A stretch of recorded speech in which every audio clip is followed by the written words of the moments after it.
allez bien?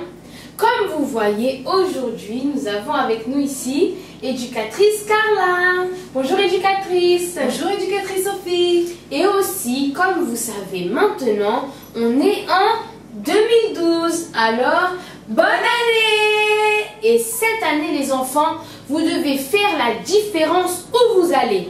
À l'école, à la maison, à la PEB, dans les sports que vous faites, partout en fait. Et pour cela, vous aurez besoin de beaucoup de vitamines. Vous savez ça?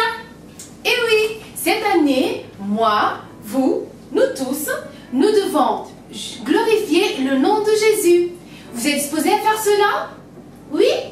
Alors, va falloir prendre des vitamines pour être fort et vaincre. Éducatrice, tu sais, moi j'aime beaucoup les fruits. Et pour les enfants, vous aimez ça aussi? Eh bien, il faut manger, parce que c'est très bon pour la santé. De plus, il y a beaucoup de vitamines dedans. Ça, c'est vrai, éducatrice. Mais, et les enfants, en plus, j'ai ici beaucoup de vitamines dans notre corbeille à fruits. Vitamine A, vitamine B, vitamine C. Mais ces vitamines, elles sont pour le corps physique, pour bien se concentrer, pour bien courir, pour ne pas être fatigué. Mais là, on ne parle pas des vitamines qui sont dans les jus de fruits ou même dans le fruit, comme ceux que j'ai ici. Mais on parle des vitamines de la foi. Eh oui, cette vitamine dont tu parles, éducatrice, c'est la meilleure. C'est celle que la parole de Dieu nous donne. Ah oui, et les enfants, la parole de Dieu, elle est une vitamine puissante. C'est la plus puissante de toutes. Et elle est pour tout le monde. Même pour vous qui ne savez pas lire.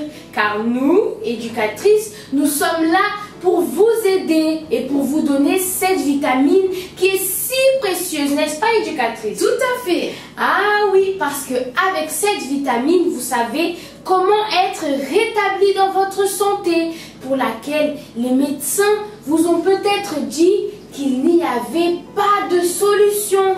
Peut-être qu'à l'école, vos professeurs vous ont même dit que vous n'arriverez à rien. Mais Dieu ne dit pas ça. Dieu a la solution pour tout. Par exemple, vous qui nous écoutez en ce moment et vous êtes un enfant qui souffre avec une maladie, la vitamine qui peut vous guérir, elle se trouve où à votre avis? Hein? Eh bien, elle se trouve ici. Regardez, c'est la parole de Dieu.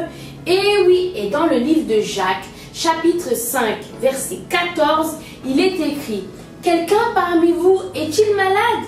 Qu'il appelle les anciens de l'Église et que les anciens de l'Église prient pour lui en loignant d'huile au nom du Seigneur. Je suis sûre, éducatrice Sophie, que ces enfants qui nous écoutent et qui sont malades, s'ils prennent la vitamine, ils seront complètement guéris. Moi aussi, je suis sûre de ça, éducatrice Carla. Et peut-être vous vous dites: ah, éducatrice, mais moi, je ne suis pas malade. Je n'ai pas besoin de cette vitamine. Mais à l'école, je souffre car je n'arrive pas à me concentrer et je n'ai pas de bonnes notes. Ah, ah, ah. Alors, j'ai une vitamine pour vous. Et cette vitamine, elle est écrite dans le livre de Proverbes, chapitre 2, verset 6. Car l'Éternel donne la sagesse et de sa bouche sortent la connaissance et l'intelligence. Exactement. Et pendant ce mois, vous savez, nous allons parler plus sur la vitamine que Dieu nous a laissée. Mais si vous voulez en savoir plus, les enfants, il faut venir à la PEB. Car à la PEB, on vous donne cette vitamine gratuitement. Alors, on espère vous voir. Et oui, les portes du centre d'accueil sont ouvertes 7 jours sur 7. Et la PEB aussi. Alors, vous êtes notre invité maintenant. Faites des efforts pour participer à la PEB la plus proche de chez vous. Eh oui, nous espérons que vous avez bien compris. On leur dit au revoir. Que Dieu vous bénisse. À bientôt.